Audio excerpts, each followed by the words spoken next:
Bacal na ting day na zalin pan ilaji uvin ay magelbo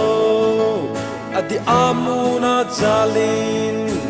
patsum kinot bangin unta ve ngayong tun ngayong vin Giêsu Christa tay lo lam dang nga boy Giêsu Christa tay lo lam dang nga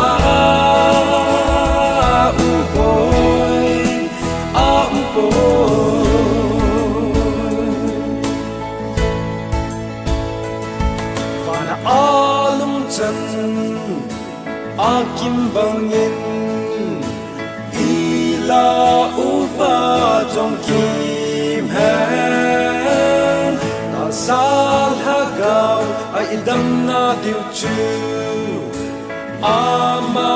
day bang nga chon ding chu ahi e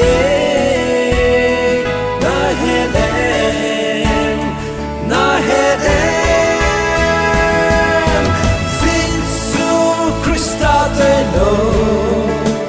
lam da nga boy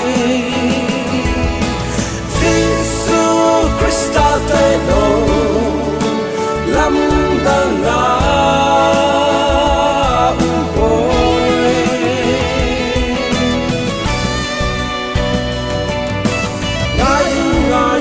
ngayong kanamite ngayong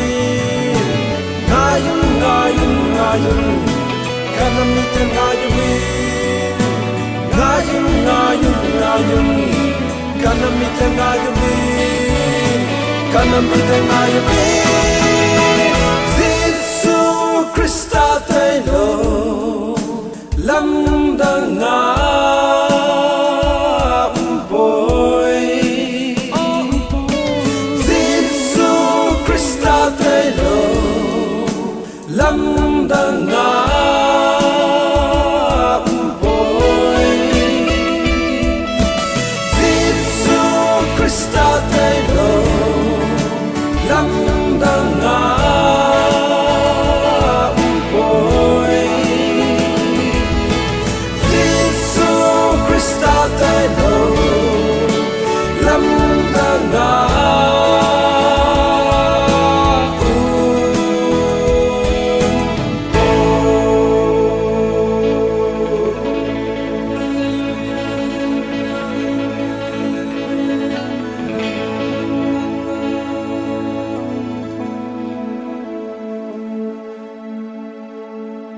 sai kul gam kai mi ten